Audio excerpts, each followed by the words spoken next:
ادبستان یادآور آداب گفتار و نوشتار درست. درس‌های مختصری از دریای بیکران ادب پارسی. درود بر شما که در پی آموختن فارسی هستید. این درس ها معلومات عمومی و تاریخی شما را بالا میبرد، تلفظ درست واژگان فارسی را یادآوری نموده و میکوشد تا معرف فرهنگ با دوستان مروت و با دشمنان مدارا باشد. گپی با دانش آموزان عزیز.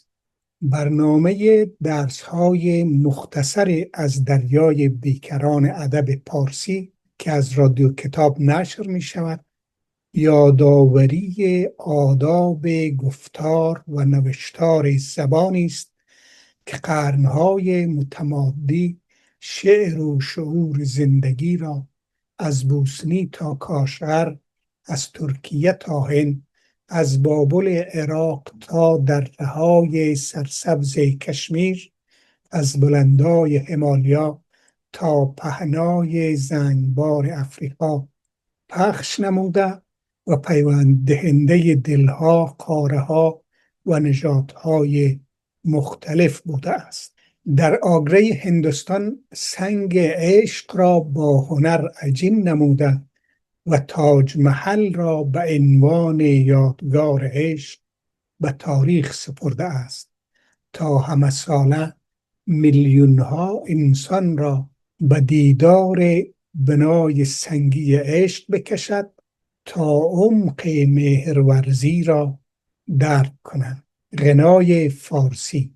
این زبان گنجینه عظیمی از لغات، اشعار و کتب را به بشریت هدیه نموده که هنوز هم جزء شاهکارهای ادبی جهان به شمار می رود و زینت موزیم‌های بزرگ کشورهای متمدن است که انسانها را به خردورزی و دانش‌اندوزی فرا می‌خواند. با دریغ و درد به خاطر تغافل و کمکاری ما فارسی زبانان مفاهیم عمیق و انسانی آن به جهان معرفی نشده است تا جهانیان فرهنگ کندن درخت دشمنی و نشاندن نهال دوستی را بشناسند و به جای صلاح صلح تولید کنند. فارسی در مسیر تاریخ و تکامل. پارسی در سیر تاریخی خیش فراز و فرودهای زیاد دیده و مورد هجوم قرار گرفته. بعد از سپری نمودن سختی ها و تاریکی ها غنیتر از قبل قد برافراشته و انسانها را پیکر واحد خوانده و گفته که اگر انسانی فارغ از درد هم نوعان خویش است، آدمی نیست. این زبان ثابت ساخته که لشکر مهاجم را رام نموده، چنان که با آموختن ظرافت‌های این زبان مهاجمان را بنیانگذار تمدنی ساخته که سنگ بنای پیشرفت علوم امروزی است. وظیفه امروز ما نگاهی این زمانی به ادبیات باستانی است تا با غنای ادبیات نابسامانی های خیش را سامان دهیم. رسانه های همگانی و مسئولیت ما. در زمان فعلی با گسترش تکنولوژی رسانه‌ای اکثر افراد جامعه ما حامل یک رسانه است. اگر به درستی از این رسانه استفاده شود موجب پیشرفت و ترقی می گردد. اما اگر برنامه‌هایش با تلفظ اشتباه، انشا و املای اشتباه ارائه شود باعث تکثیر اشتباهات می گردد و فحش و ناسزانویسی رواج عام می گردد. مخصوصاً اگر این اشتباهات را رسانه‌داران، سخنوران و نویسندگان مرتکب شوند. نتیجهش تنگ نظری های می شود که پارسی در طول تاریخ خویش ندیده و روانش با چنین غلط ها بیگانه است. این درس ها کوششی است برای کم نمودن این اشتباهات و هر درس در 3 بخش مختصر تقدیم می شود. بخش اول، یک نوشته خوب که حشو و زواید نداشته و مفهوم را درست و دقیق و کامل به خواننده انتقال دهد. بخش دوم، یادآوری اشتباهاتی است که روزانه در رسانه‌های جمعی و رسانه‌های بزرگ دیده و شنیده می شود. این درس‌ها تلفظ اشتباه را تذکر داده، معنا و تلفظ درست واژه را یادآوری می نماید. بخش سوم، دکلمه یک شعر نغز با صدای شیرین و تلفظ دقیق و درست است. بهترتر یک اشتباه فراگیر است. ما در فارسی کلمه به را داریم که به معنی خوب، نیکو و پسندیده است. صفت برتر آن بهتر می شود و صفت عالی آن بهترین. بنابراین بهترتر مطلقاً اشتباه است. صفت تفضیلی یا برتر که با عنوان صفت سنجشی هم شناخته می شوند، یکی از 2 نوع درجه صفت است که با آمدن پسوند تر در آخر صفتهای ساده ساخته می شوند.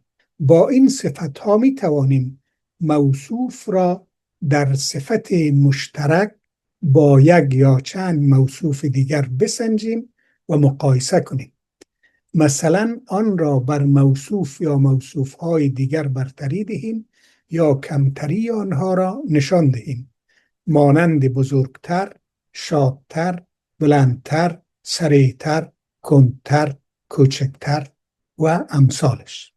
در آغاز از امتیازات فارسی گفتیم. این غزل مولانا نشان دهنده ژرفنگری زبان فارسی است. من از اقلیم بالایم سر عالم نمی دارم، نه از آبم نه از خاکم سر عالم نمی دارم. اگر بالاست پر اختر وگر دریاست پر گوهر وگر صحراست پر عبهر سر آن هم نمی دارم. مرا گویی ظریفی کن دمی با ما حریفی کن، مرا گفته است لا تسکن تو را همدم نمی دارم. مرا چون دایه فضلش به شیر لطف پرورده است، چون من مخمور آن شیرم سر زمزم نمی دارم. در آن شربت که جان سازد دل مشتاق جان بازد، خرد خواهد که دریازد منش محرم نمی دارم. ز شادی ها چو بیزارم سر غم از کجا دارم، به غیر یار دلدارم خوش و خرم نمی دارم. پی آن خمر چون اندم شکم بر روزه می بندم، که من آن سرو آزادم که برگ غم نمی دارم. در افتادم در آب جو شدم شسته ز رنگ و بو، ز عشق زاغ زخم او سر مرهم نمی دارم. تو روز و شب 2 مرکب دان، یکی اشهب یکی ادهم، بر اشهب بر نمی شینم سر ادهم نمی دارم. جز این منهاج روز و شب بود عشاق را مذهب، که بر مسلک به زیر این کهن تارم نمی دارم. به باغ عشق مرغانند سوی بی سویی پرانند، من ایشان را سلیمانم ولی خاتم نمی دارم. منم عیسی خوشخنده که شد عالم به من زنده، ولی نسبت ز حق دارم من از مریم نمی دارم. ز عشق این حرف بشنیدم خموشی را خود دیدم، بگو عشقا که من با دوست لا و لم نمی دارم. رادیو کتاب متعهد به بی‌طرفی رسانه‌ای. یادآوری بشه که درس اول این سلسله درس ها در رادیو کتاب موجود است. رادیو کتاب، نیاز نسل امروز و فردا.